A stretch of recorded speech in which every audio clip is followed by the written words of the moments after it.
And it's Wednesday, and thankfully I'm home, and it's Thanksgiving week, and the Heat, not so good, Kurt Helin, but we have a next hour to talk about that on redrecover.com Inside the Paint this week, as well as go around the NBA. I'm Ira Winderman from the South Florida Sun-Sentinel, 9 a.m. on a Wednesday, can't complain.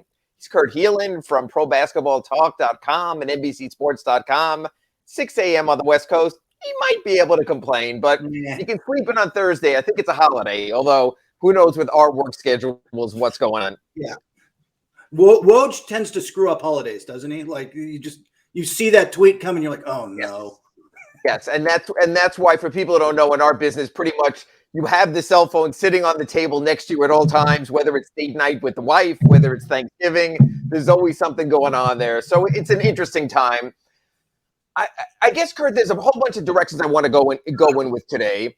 But I guess where I want to start is, when is panic time in the NBA? In your view, when you look at the NBA, we always hear coaches say that Tim Reynolds, the AP, just posted a story this yesterday, that the 20-game mark is when we sort of get a little bit concerned. Monty Williams was in here last week with the Suns. He said, hey, that's who you are at 20. Then you decide what you can do about it. Do you buy 20 games as sort of a litmus test, or do you think there's more to it than that? I think it's a good measuring stick because I think you now have enough games to have said, I think Monty put it well, this is who you are. This is who you are right now. Injuries and other issues, which certainly are impacting the Heat, right? Like there's a couple teams in the league right now, and I think the Heat are among them, where I'm like, I still am not sure what they are fully healthy. Exactly. I'm still not what their peak is. I think what worries me about the Heat is, and it might you too, and I'm sure it does the fans, is last year they had absences, they had missing guys, and guys stepped up. And that's what I kind of haven't seen this year is right. The Duncan Robinsons of the world coming in, and he's had some good nights, but not every night. And those gaps weren't filled the same way. But right now they're still filling gaps. I just don't know what this team fully healthy looks like. And that's a really good point, and I agree with that. Let me just get this extra audio off. Now we can actually hear you. I agree with that. I thought Eric Spoelstra, Kurt, had a really good point, though. He mentioned to us, he says, in a typical year, you might look at 20 games. He goes, but the conferences are so all over the place. Yeah. We've had teams that have been very good already and suddenly very bad, and we've had other teams like Sacramento climb up the standings in front of our eyes when we thought, okay, it's the same old Kings, it's the same old stuff. So I do think there's a degree of difference there in this season. Also, I believe with the baseball type series, teams haven't had really a full around the league sample. And I'll give you an example. The Heat have already played their full 2-game series against the Warriors, 2-game series against the Blazers, 2-game series against the Kings. They had a 2-game homestand against Toronto, a 2-game homestand against Charlotte. They're playing Wednesday night tonight against Washington at home and Friday against Washington at home. Next week, we'll talk about this at the end of our show. We go over the upcoming schedule. They have Boston on Wednesday and Friday. So they have another 2-game series. So I think what you're seeing is typically in the first 20 games, you might be facing 20 different teams, maybe at least 18 different teams. This year, that number for the Heat is like down to 12. So you haven't experienced the 76ers. You haven't experienced the Bucks. But on the other hand, Kurt, you haven't experienced the Magic. You haven't experienced the Pistons. You haven't experienced the Rockets, your sort of go-to W's. So it's hardly a balanced schedule where you can just say around the league, okay, these are all 20 teams in the NBA right now. This is where we stand, and we go forward. And here's the other factor. And I don't know, and this is actually a subject I want to get to today. By the way, folks, we will get you the chat room in a couple of seconds here. Got a lot going on, so I want to sort of pace this a little.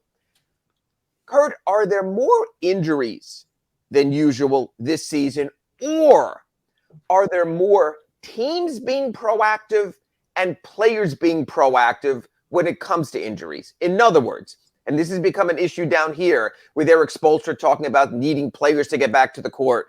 Yeah. Have we reached a point where teams are protecting their investments a little bit more? Maybe the Lakers with LeBron because they know there's still crunch time coming. Or, and this is my theory, and I wrote about it on my Ask Ira at sunsentinel.com today, because so many players have personal trainers are there more medical opinions? In other words, it used to be you would say, I don't feel so good. You go to the arena, you go to the training room, the team training room. You'd go to the team doctor, the team physician. You get your prognosis, you decide from there. Now, Kurt, it seems to me, players are also going to their personal trainers, Yes. their personal physicians. And the one thing, we've all been through this, when we've had to go to the real doctors and get a second opinion and all those kind of things. When you're going through that, sometimes you just get too much information and it's information overload. So my question is, with all the injuries tonight, the Heat have 10 of their 16 players somewhere listed on the injury report. Is it a matter of they're hurt more than ever, they're cautious more than ever, or TMI?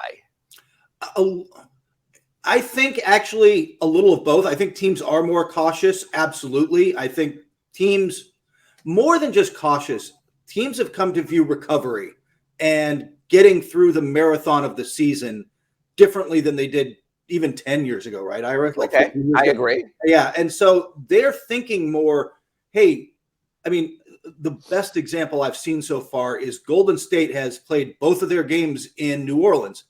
Both of them happen to be second night of a back-to-back, last game of a road trip, and they sat everybody, right? They sat everyone you can worth naming on the Warriors pretty much in both of those games. Yeah, and that's one of the reasons I was mentioning this exactly. Right. Yeah.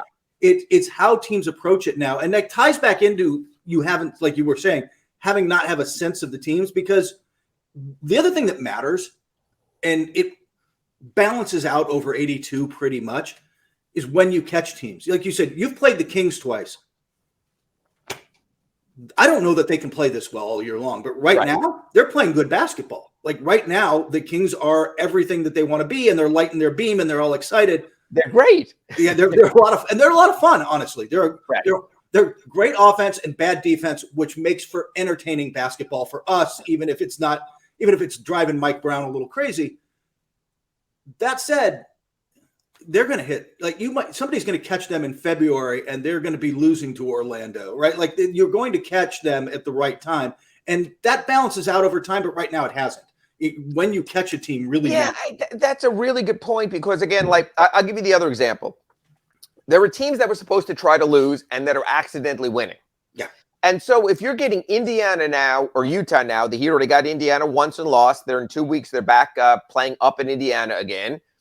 There comes a point where those teams organically will say, yeah, this is good, but not good enough. We could still sell off our Miles Turner, our Lowry Markkanen, our players who were unfortunately helping us win, and we can ease into the lottery and go that direction. So I get that also when you're talking about the schedule there, when you're talking about injuries. Matter of fact, I'm gonna put this out there now, because as people have, if you've listened to the RedRecover.com show over the last few months, you know that I try to put Kurt on the spot. Kurt, of course, worked for Pro Basketball Talk. He does some aggregating with his own opinion thrown in there, not just your typical, hey, someone said this. But I want to put a question to Kurt right now so I can get Kurt aggregated elsewhere and put him on the spot. And the question is this. And again, if you're not from Pro Basketball Talk and you're aggregating somewhere else, like all these guys who do it on Twitter in their mom's basement or now on Mastodon, Kurt Helin, are today's players too soft? Are today's players softer? Now, this is like old man get off my lawn radio, but are players simply not willing to play through what players played through 5, 10, 15 years ago? I wouldn't call it softer, but no, they are so much more. Look, there's more money involved. There's so much money involved. Great point. And that if you're, I mean, it's $10 million and change this year for the mid-level exception, the median NBA salary. Right. If you're making $10 million a year on that's generation, it sets you up for life. Yeah, I'm going to be really cautious. I'm going to go get the second opinion. I am not going to rush back from I don't want to say everybody does this, because Ja came back really fast last night from his ankle thing. But guys are a little hesitant to come back until they're 100%, until they're not ready. And I think that Kurt, I want to interrupt you for a second. But here's my question, and I'm getting this from people on the chat board, and also I've gotten this from my Ask Ira at sunsentinel.com. This is not the NFL where the money isn't guaranteed.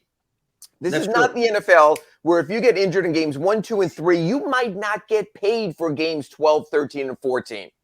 The one blessing of the NBA, and maybe bane of the NBA, is just about everything is guaranteed. So the question I've been getting from people is this: whether it's LeBron or Jimmy Butler or others, they're getting paid between $400,000 and $600,000 a game, whether they play or not. But also, they're getting that money regardless if they tweak that injury. They're getting that money anyway. So the one point, and I understand what fans are saying about this, is why aren't they pushing through? What are they risking? A lot of these guys have 3, 4, 5 years left on their contract. God bless Jimmy Butler and what he's done for the Heat. But I think, Kurt Helin, you would agree this is Jimmy Butler's last big contract. Would you agree with that? Yeah, I think he'll get another one, but not this big. Yeah. He's not risking the family income. You can make an argument, Tyler Hero, who's out with the ankle. Hey, he's going to get another one. Even though he's getting $4 and $130 starting next year, when he's 24, there's still going to be his contract when he's 28. I guess you're saying you're protecting that ankle or Achilles from something more.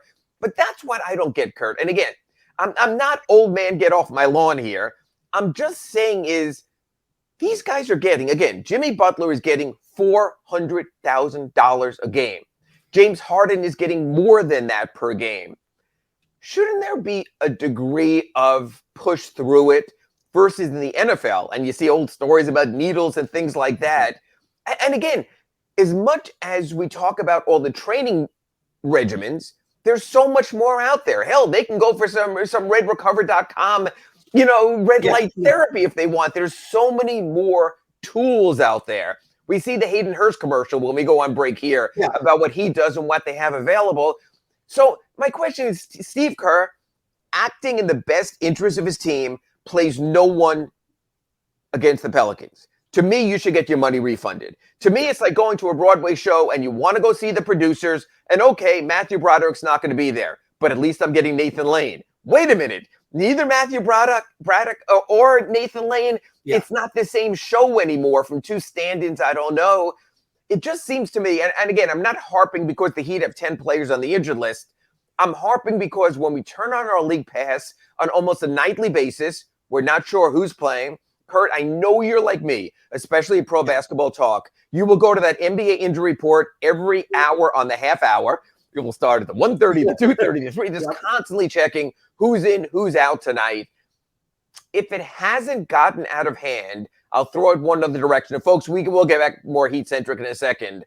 Kurt, what would you do about this? What would you do when you see these injury reports, and as much as half, probably more, are legitimate, there's also guys who are either erring on the side of caution or just know they're getting paid anyway. Yeah, I definitely think that that's there. And it hurts the product, right? Like, and this is, I don't think Adam Silver's solution of an in-season tournament solves the problem, but you've got to come up with something because the teams and the players are telling you and I, the fans, these games don't matter. These regular season games aren't that important. And until you either play fewer games so they become important or you do something like if there's 82 and I can afford to miss 25 and be fine, then I'm going to, not that everybody's going to go AWOL Kyrie Irving in the middle of the season. Like guys are going to pick their spots and miss time. And I don't want to take away, again, certainly legitimate injuries. Guys are certainly missing time for that. And some guys are pushing back, but there's a lot of, hey, it's just the regular season. It's just the regular season. And it devalues the product, right? It's as a fan, why am I going to it's not cheap to go see a Heat game. No. It is not going to be inexpensive to go see a Heat game. Why am I forking it over to go see them if I don't think I'm going to get a high level product? And again, this is the exact point I wanted to get to with Kurt Helin at Pro Basketball Talk. I'm Ira Winderman from the South Florida Sun-Sentinel. You're watching redrecover.com Inside the Paint, our weekly show about the Heat and around the NBA. This is where I wanted to get you to, Kurt, for this reason. So when you are 4 games under 500, 18 games in, and you, Kurt Helin, are telling me it's early, and me, Ira Winderman, who just went on a 4-game road trip through snow and winter and hell and 8-degree wind chill, putting up for all of that to watch these games, my question is this. is it still early? The players might say it's still early because there's more than 60 games left. Ira Winderman looks at the standings and says, you know what?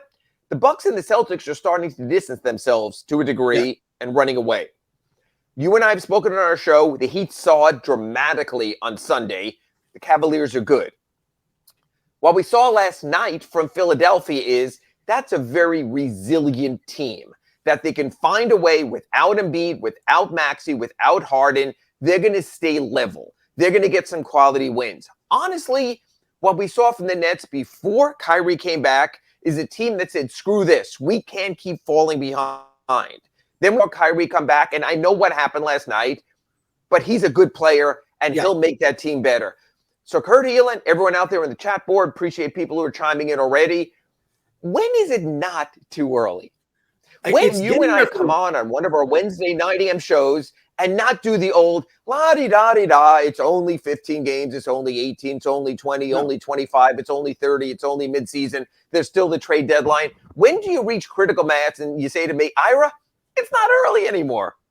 I don't think it's early anymore in the East for the reasons you mentioned. The Heat and Bucks are starting to pull away.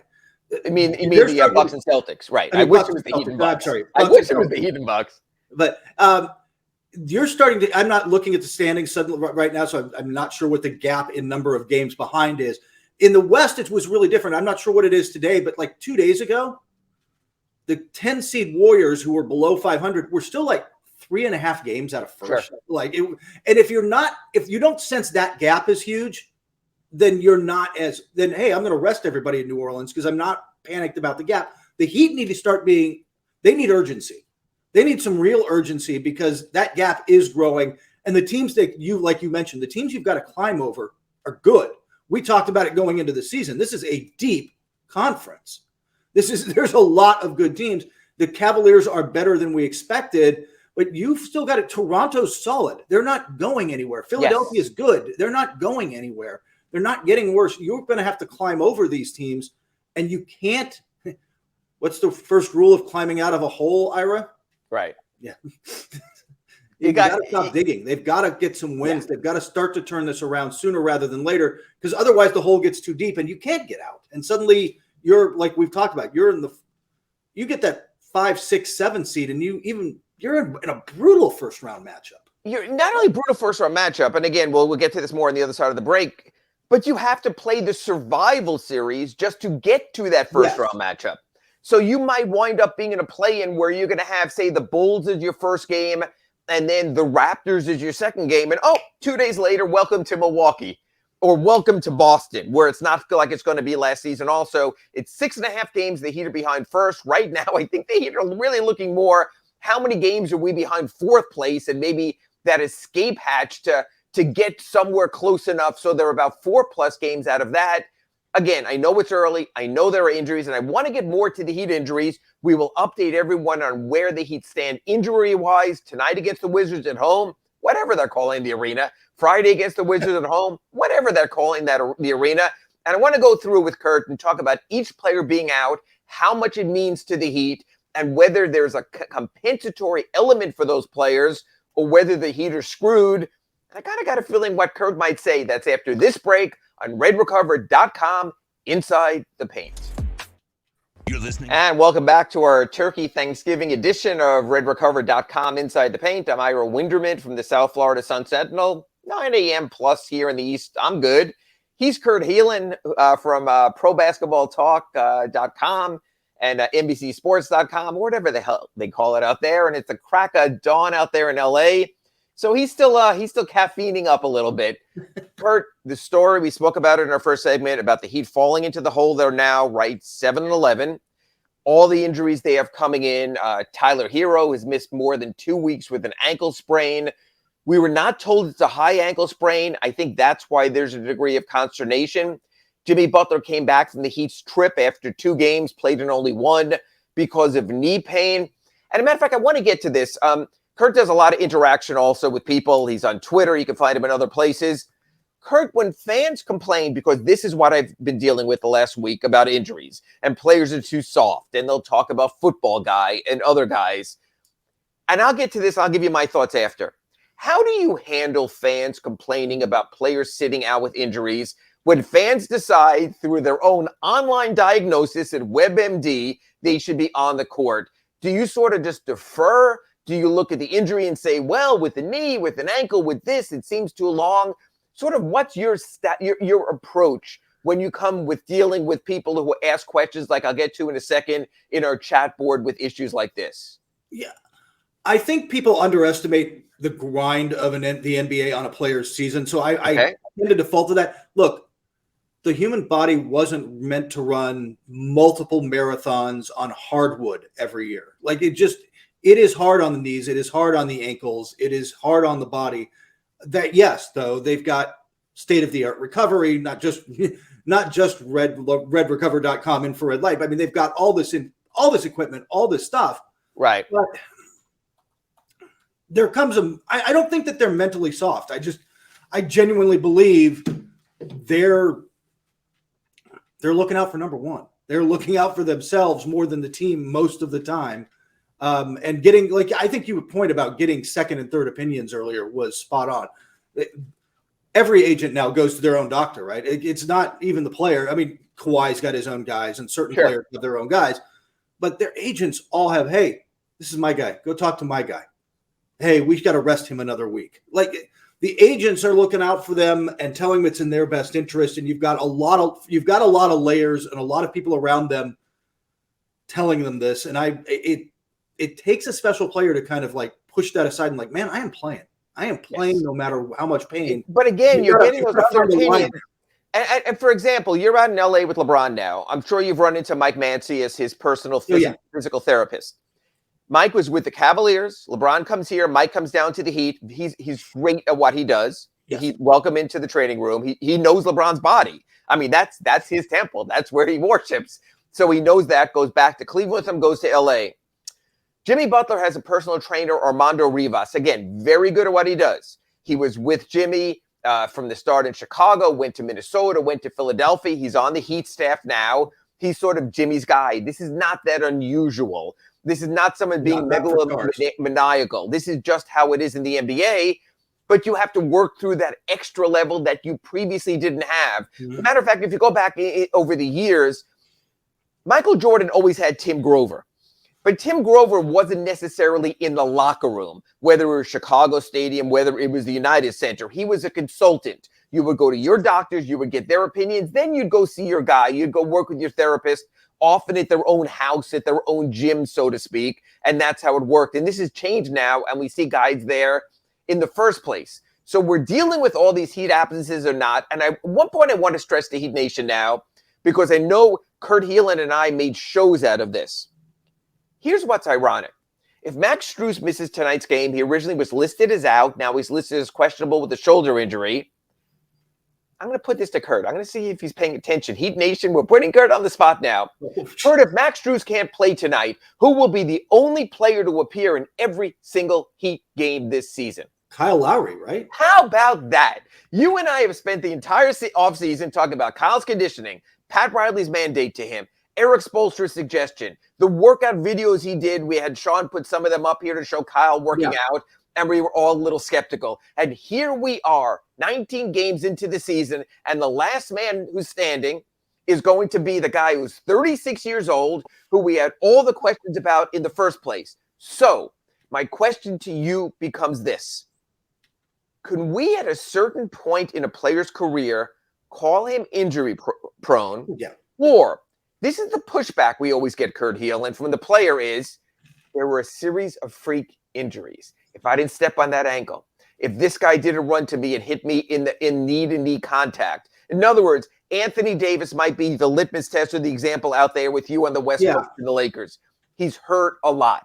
But almost all of them are incidents that can be traced back to the game. Not sort of swelling in pain, but just this happened in this game, that happened in that game.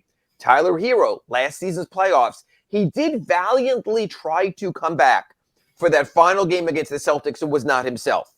Now he's missed over 2 weeks with an ankle injury.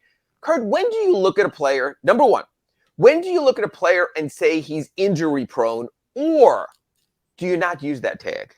I do. I think it applies. By the way, the other thing with the Tyler Hero situation, how many guys do you hear talk about, I got to take a couple days off. If this were the playoffs, I would go.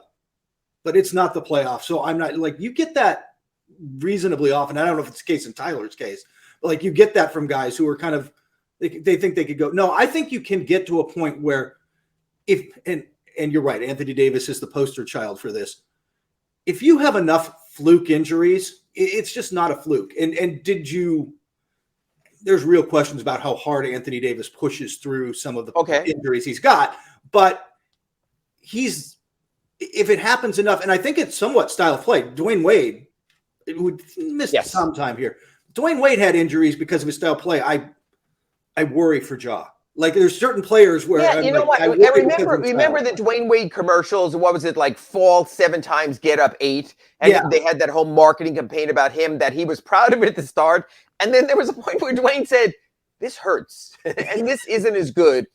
I love Ja, but when the little guys get up that high, they're that much off the ground. It's one thing for a 7-footer to dunk like that. It's another thing for the little guys. There's a lot of airspace to fall. Big guy jump, not a lot of airspace. Dwayne Dedmon jump, no airspace. John Moran jump, a lot of airspace. And I agree with that. And yet that's what we want to see. And that's what the NBA promotes. Just like in football, the big hits. Except the big hit-ees don't feel so good about it when they get up from that injury and go from there. So let's go through the Heat injuries right now. Tyler Hero, we're talking about 8 games missed with an ankle sprain. Kurt, if they would have told me at the start this was a high ankle sprain, different injury, I'd say we're talking weeks. Okay, we'll move on. We'll be able to play without him. We can get on. Instead, there was thought that 2 weeks ago, or I guess actually just a week ago, it seems like a long time, that Tyler was going to meet the Heat plane and take off for the game last Wednesday in Toronto. That didn't happen. There was a bit of a surprise, I believe, from what I'm told, even from the staff, that Tyler wasn't there. So now let's flash forward to what we learned or didn't learn. And again, I know I'm putting you on the spot. You don't get to see as much. I'll give you my full thoughts after. How invaluable would you rate the Heat's chances of succeeding without Tyler Hero? I don't know that he's invaluable, but they're not the same. They just need his shooting and they need his secondary shot creation. Right. A lot. That said, and we talked about this earlier, I think what's different this year, maybe it's just because Tyler's starting and not on the bench. Last year, you're like, wow, they're missing this. Oh, hey, they're getting it from, here comes the Gabe Vincents of the world stepping up. Except now Gabe's got to start and play a bunch of minutes because of the injuries. They're just not getting that depth that's there. They're not having anything behind them. And without that, they really need Tyler. They really need especially if you're not getting it from Kyle every night. No, and matter of fact, I mentioned this, and what I mentioned is Eric Spoelstra will always preach defense as the most important part of their game, that we're going to win with defense. Right. Because he's old school and that's what he says. But this is an offensive league. And when the Heat were blowing their 11-point lead in Toronto, their 15-point lead in Washington, their, I think it was 17-point lead against Minnesota, sometimes, Kurt, what you need are relief baskets. Yeah. And that's what Tyler Hero provides. Look, I'm not going to send out Tyler Hero and saying, Tyler, we've got to get stops and you've got to do it. You've got to be the guy to stop Ant Edwards. I get that he's not. But you know what, Kurt? You don't stop a run with a defensive stand. Okay, maybe instead of it not being 17-0, it's 15-0 or 13-0, but they're still on a run. You stop a run with what Eric Spoelstra calls a relief basket. I think Tyler Hero would have been critical in those situations against those rallying teams, that he would have created something on his own. He is the Heat's not only best creative scorer, but again, going to put you on the spot here, Kurt. Who the hell else on the Miami Heat roster is a creative scorer? I mean, outside of Jimmy, who can obviously create his own shot, I don't know who else really does that for them well. Because I think Jimmy has to labor. It's hard to create those free throws and to get space. He's not explosive. He never was explosive. To me, it's Tyler and what the Heat have been missing without him and why he's so important.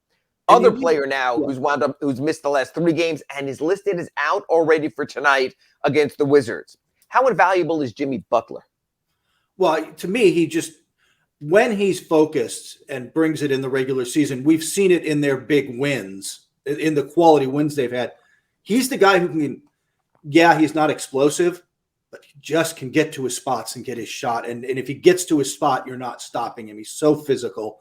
Plus the block on Devin Booker, like the intensity that he brings on both ends when he's fully engaged is something that few players in the league can match. Yes, and he's their best two-way player. And I think if you take away you take away the best two-way player from any team, for the most part. Now, the Lakers are surprising me a little bit because I think we both agree LeBron is their best two-way player. Yeah. Hey. And they found a way without him. So God bless Anthony him. Davis has been he's 3 straight 30 and 15 plus games. Like, he has these stretches where you're like, oh yeah, remember when we used to think he could be as good as Giannis? And then Giannis went to another stratosphere, but like he can be that guy. But and actually, and if LeBron is their best two-way player, when Anthony Davis asserts himself, he can be a great two-way player also when he's digging in on the defensive end. So we have Tyler's been out, we have Jimmy's been out, and then the first 2 games of this trip, Bam Adebayo was out. How invaluable is Bam Adebayo? Defensive anchor. They're just not the same team. I mean, even with his offensive struggles at moments this year, they're just not the same defense. They can't switch. They can't do everything. They don't have. I was going to say they don't have another Bam Adebayo, but there are not really other Bam Adebayos around the league. Or not. No, I agree with that. His anchor and what he gives them, he sort of holds it together on the defensive end. There is no plan B there. They saw what they had in Nikola Jokic at Jovic. I wish they had Jokic. I thought he played okay. Yeah, maybe one day they could just switch him out and do it that way. and so you could see with Bam. And the reason I'm bringing this all together now is this reason. I'm not going to put you too much on the spot here because it's something I looked up. We are November 22nd now. I want to ask you to give me the game. When is the last time the Heat fielded Jimmy Butler, Tyler Hero, and Bam Adebayo together in the same game? Just give me a date. Well, it wasn't the Suns game, was it, that they won? No, because Tyler didn't play that one. We're November 22nd. Throw me a date. October 31st. You're right there. November 1st. The victory over the Golden State Warriors was the last time. So for all of these, we're trying to assess who the Heat are and what the Heat are. It's been 23 weeks, 21 days since the Heat have had a lineup where, hey, there's Bam Adebayo at center. There's Jimmy Butler at small forward. There's Tyler Hero at shooting guard, which basically is this team. And so I think the thought of you can't get a read, and again, this is where I wanted to get to the chat real quick. I hope I haven't lost this right now because I thought it was a really good point. But there was a point earlier on our chat board where it was mentioned by Two Extreme that even when the Heat had those 3 together, they still weren't very good. They were still losing games those first 2 weeks of the season. But my thought, Kurt, is from what we're seeing from the Sacramento Kings and other teams, you find yourself at a certain point. Look at the Celtics. The Celtics were very uneven at the start of the season.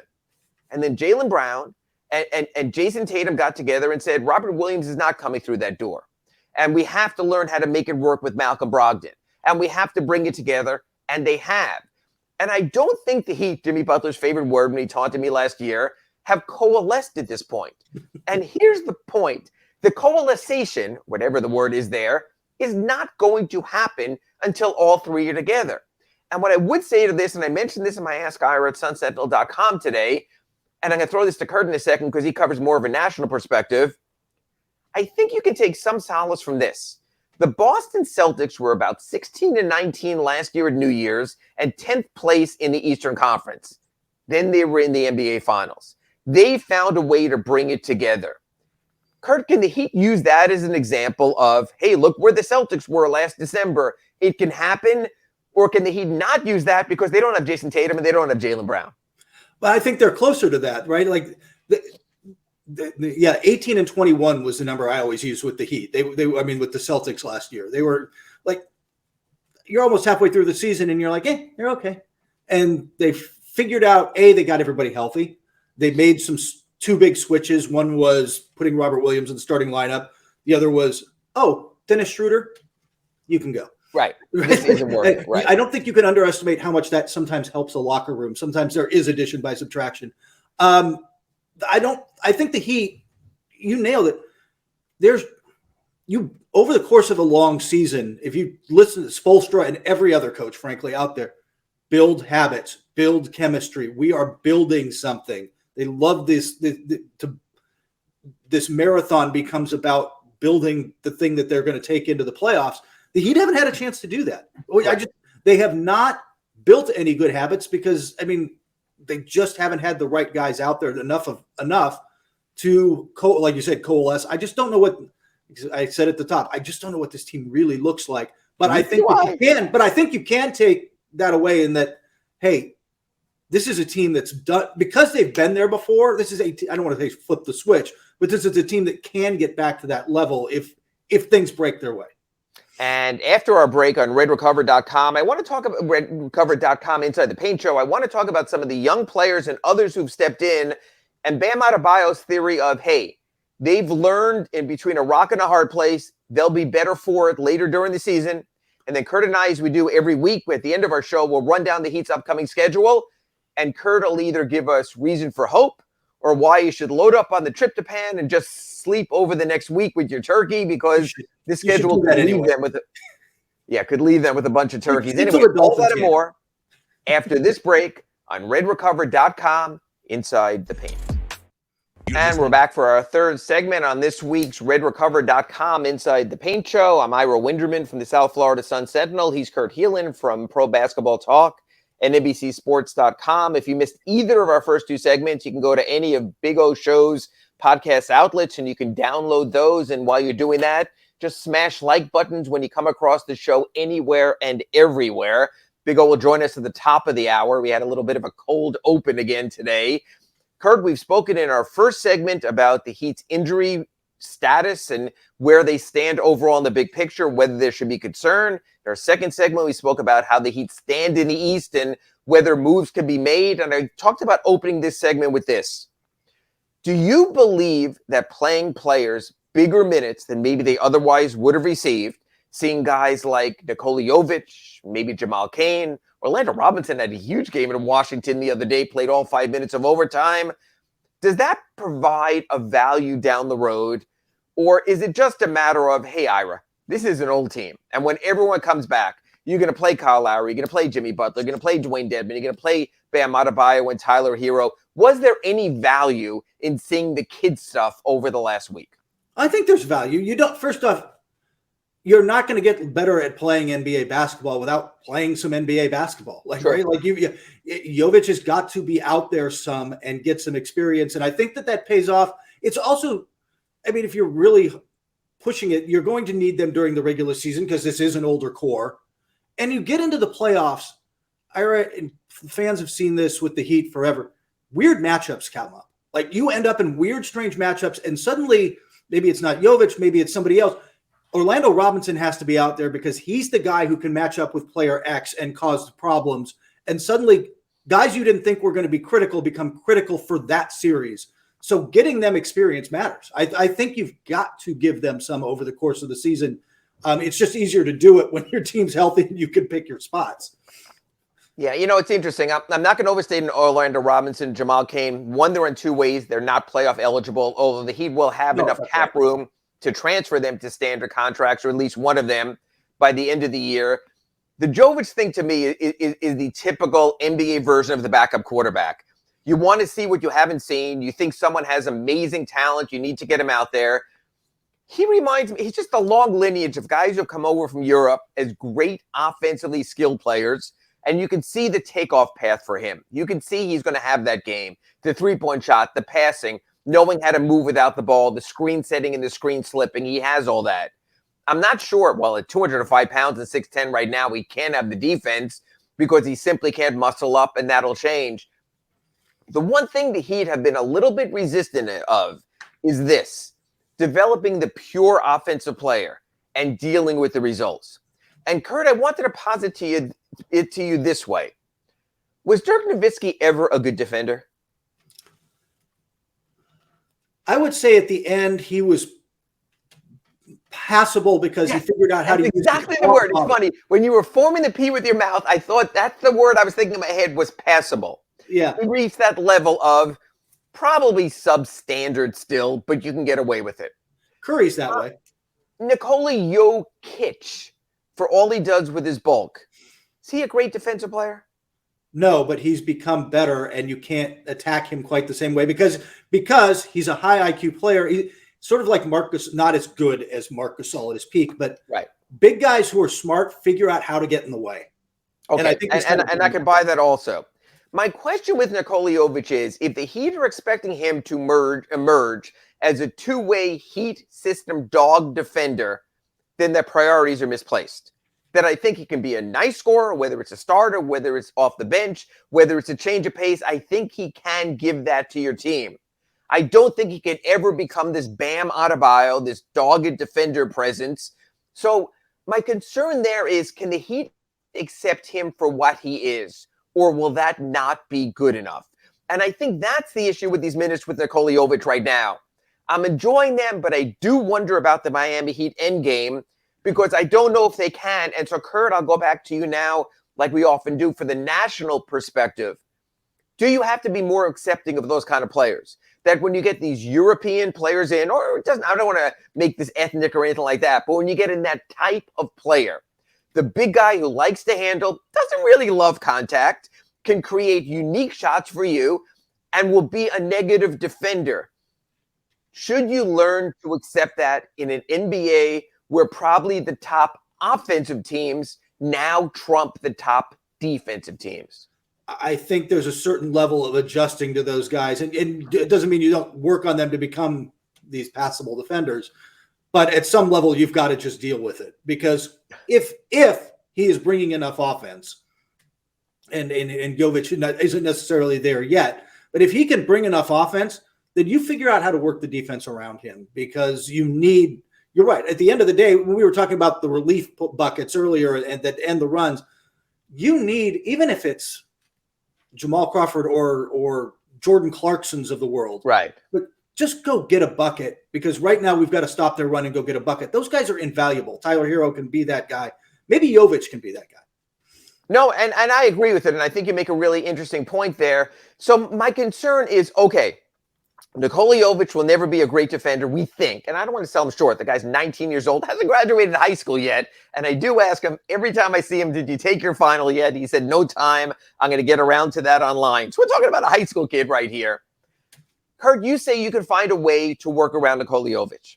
But can you find a way to work around Nikola Jovic's defense when Tyler Hero also is in that starting lineup?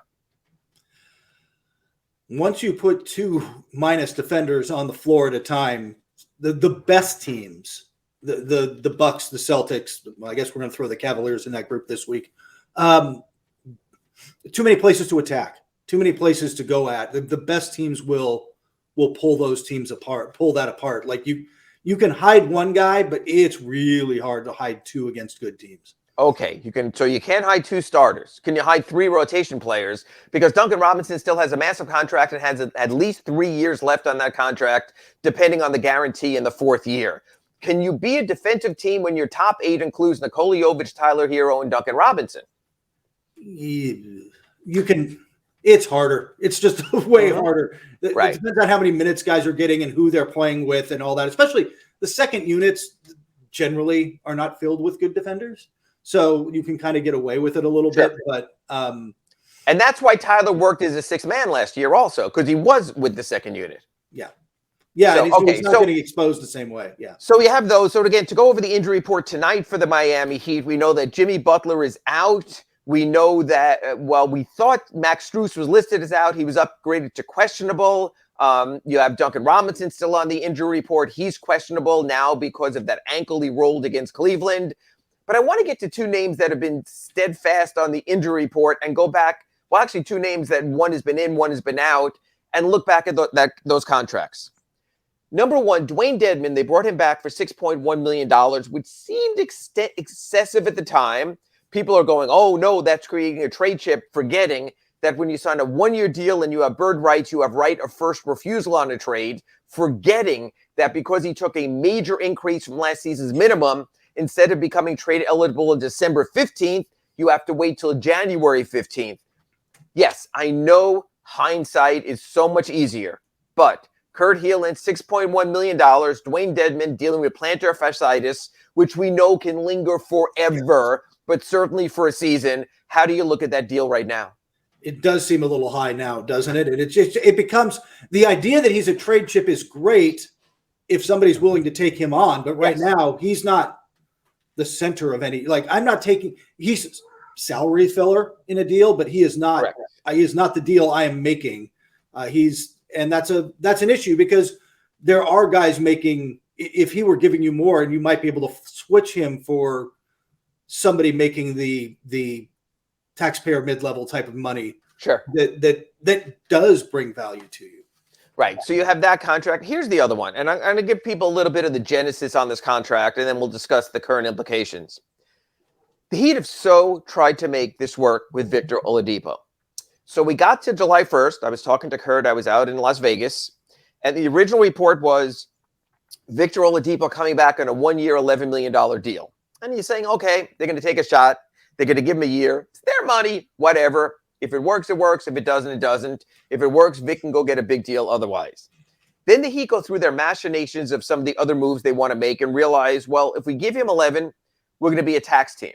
But if we restructure the contract and we do it basically 8 and 9, 8-5 and 9-5, we can give him a 2-year, $18 million deal, player option on the second year in case he breaks out, and we're now below the luxury tax threshold.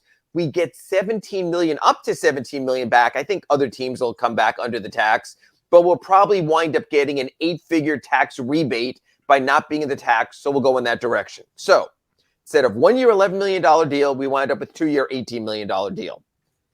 Victor Oladipo, and I think we're all surprised because he did play in the preseason, has yet to play this season. You can say he's a trade chip, but the only way to trade him is either to have him pick up his player option ahead of time or have him approve of a trade. Again, massive raise, bird rights, basically a 1-year deal because the second year's an option. He has to approve the trade on January 15th or later.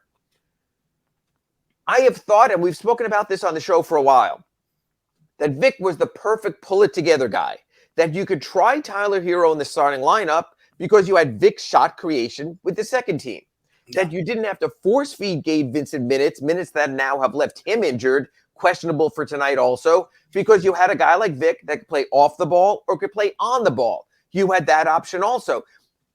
I think we here, or me here, put a little too much faith in Victor Oladipo, but I think the Heat did also. So my question is, Kurt, when you look at the Heat and where they stand, and again, it's hindsight, and we can do that because here we are a day before Thanksgiving, was the 2-year deal a mistake for the Miami Heat? What did you think Victor Oladipo could be, and what do you think now going forward about Victor Oladipo?